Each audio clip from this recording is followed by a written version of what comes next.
Inside the mind. आज हम बात करेंगे महेंद्र सिंह धोनी की। महेंद्र सिंह धोनी के मन में क्या है, कैसे वो सोचते हैं, उनकी फेस रीडिंग क्या कहती है। मैंने महेंद्र सिंह धोनी के चेहरे को पढ़ा है, उनकी आंखों को पढ़ा है, उनके कार्यों को देखा है, उनके स्टाइल को देखा है। उसके बाद मैंने ये साइको एनालिसिस रिपोर्ट बनाई है। आप भी किसी का चेहरा पढ़ना सीख जाएं, उसके मन को पढ़ना सीख जाएं, इसीलिए मैं ये साइको एनालिसिस रिपोर्ट आप तक समय समय पर पहुंचाता रहता हूं। मुझे पूर्ण उम्मीद है कि आपको ये रिपोर्ट पसंद आएगी और आप बहुत कुछ इंसान के व्यक्तित्व से संबंधित, फेस रीडिंग से संबंधित समझ जाएंगे। महेंद्र सिंह धोनी का चेहरा, उनकी आंखें हमेशा कुछ संकेत देती है। पहले मैं जर्नल अपना पॉइंट ऑफ व्यू बता देता हूं। महेंद्र सिंह धोनी एक ऐसे इंसान हैं जो करते ज़्यादा हैं, बोलते बहुत कम हैं। उनके काम बोलते हैं, उनके शब्द नहीं बोलते हैं। ऐसा नहीं है कि उनको बोलना नहीं आता है, उनको डांटना भी आता है, उनको गुस्सा भी बहुत तेज आता है। वो गुस्से में अगले की वाट भी लगाना जानते हैं, लेकिन उन्होंने गुस्से पर काबू पाया हुआ है। महेंद्र सिंह धोनी का अपने आप के ऊपर, अपने इमोशन के ऊपर, चाहे वो गुस्सा हो, प्यार हो, हमदर्दी हो, कोई भी इमोशन हो, उनका अपने इमोशन के ऊपर ज़बरदस्त कंट्रोल था। जब चाहते थे तब गुस्सा भी कर लेते थे, प्यार भी जता देते थे, आंखें भी दिखा दिया करते थे।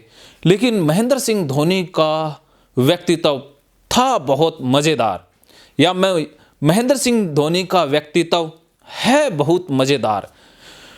उनकी आंखें बहुत हिप्नोटिक, डायनामिक और मैग्नेटिक हैं और उनके चेहरे से एक ज़बरदस्त लीडरशिप क्वालिटी दिखती है, क्योंकि वो लीडर ही हैं और उन्होंने लीडरशिप में ही महारत हासिल की है। वो लीडर ही पैदा हुए हैं। उनके चेहरे से, बॉडी लैंग्वेज से ज़बरदस्त लीडर की झलक मिलती है। वो टीम को एकजुट रखना, एक लय में पिरोकर रखना जानते थे। किस इंसान में क्या काबिलियत है, किस इंसान से क्या काम लेना है, वो भी धोनी अच्छी तरह से जानते थे। धोनी कभी दूसरे का दबाव लेते ही नहीं थे, अपने आप में ही जीते थे। उनके डिसीजन अपने खुद के होते थे, दूसरों के डिसीजन पर वो विश्वास नहीं करते थे। धोनी का अपने ऊपर ज़बरदस्त आत्मविश्वास, कॉन्फिडेंस था। वो कॉन्फिडेंस के मामले में बहुत स्ट्रॉन्ग व्यक्ति हैं। अब बात कर लेते हैं उनके विज़न और मिशन की। धोनी का विज़न और मिशन क्लियर था जब तक वो टीम के कप्तान थे, या अभी भी कुछ जिम्मेदारियां संभाल रहे हैं, और आगे आने वाले दिनों में भी क्रिकेट प्रेमियों के लिए वो ज़बरदस्त करेंगे। लेकिन करेंगे ऐसा अनोखा जो आज तक किसी ने किया ही नहीं है। उनका विज़न, मिशन पूरी तरह से क्लियर था। वो आगे की सोच लिया करते थे कि आगे क्या होने वाला है। जैसे किसी मैच को वो खेल रहे हैं तो इस मैच का क्या परिणाम आएगा, क्या करने से परिणाम बदला जा सकता है, वो सारा कुछ उनके मन में कैलकुलेशन बहुत फास्ट चलता था। धोनी अंदर ही अंदर बहुत डाटा एनालाइज किया करते थे। उनके मन के अंदर बहुत प्रोग्रामिंग, फास्ट स्पीड से डाटा इंटरप्रेट हुआ करता था। ये उनकी खास बात थी। ये मैंने उनकी फेस रीडिंग के आधार पर पाया है। अगला अगर पॉइंट डिस्कस करें ईगो का, धोनी के अंदर एक ज़बरदस्त ईगो है। उनके अंदर स्ट्रॉन्ग ईगो है, ऐसा ईगो जो उनके नियंत्रण में है। धोनी के अंदर ईगो बहुत प्रगाढ़ है, लेकिन फायदेमंद ईगो है। ऐसा नहीं है कि दूसरों को दबाने के लिए वो ईगो का प्रयोग करते हैं, दूसरों को सही रखने के लिए वो ईगो का प्रयोग करते हैं, दूसरों से सही कार्य करवाने के लिए वो ईगो का प्रयोग करते हैं। तो ईगो धोनी का बहुत अच्छा है। जैसा ईगो भगवान श्री कृष्ण का था, वैसा ही ईगो महेंद्र सिंह धोनी के अंदर है, लेकिन कमाल का है, फायदेमंद ईगो है। ये उनका बहुत बड़ा प्लस पॉइंट है। उसके बाद अगर बात करें एंग्जाइटी लेवल की, तो धोनी के अंदर एंग्जाइटी और स्ट्रेस लेवल ज़्यादा है। वो स्ट्रेस ले लेते हैं, परिस्थितियों का या डिसीजन का स्ट्रेस उनके अंदर आ जाता है, लेकिन शो नहीं होने देते हैं। उनकी स्ट्रेस हैंडलिंग टेक्निक बहुत ज़बरदस्त है।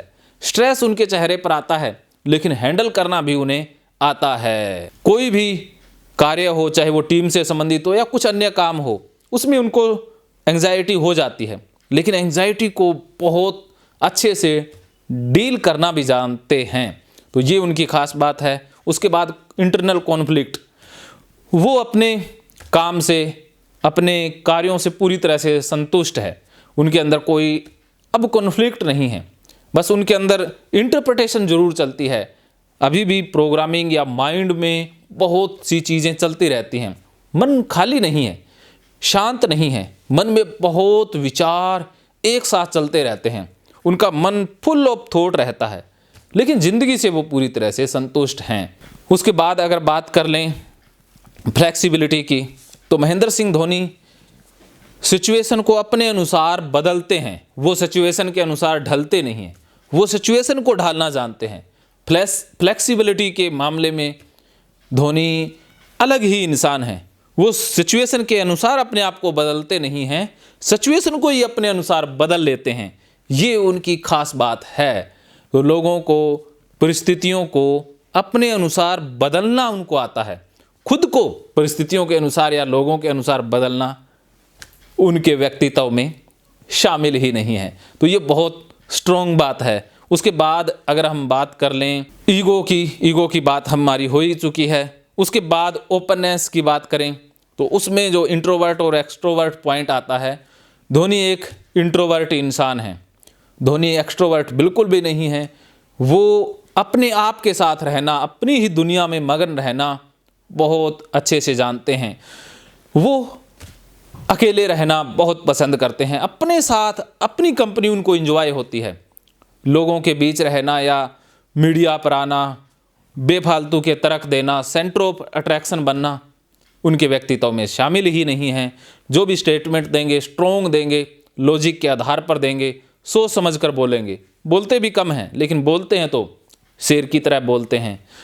और इसके बाद अगर हम अंतिम बिंदु की बात करें, तो वो लॉजिकल और इमोशनल। धोनी एक कॉम्बिनेशन पर्सन है। लॉजिकल के जो क्षेत्र हैं उनके कुछ एक ही हैं, बाकी एरियाज में वो इमोशनल इंसान हैं। इमोशन उनके अंदर ज़बरदस्त है, लेकिन बात हो चुकी है कि उनका इमोशन के ऊपर ज़बरदस्त नियंत्रण भी है।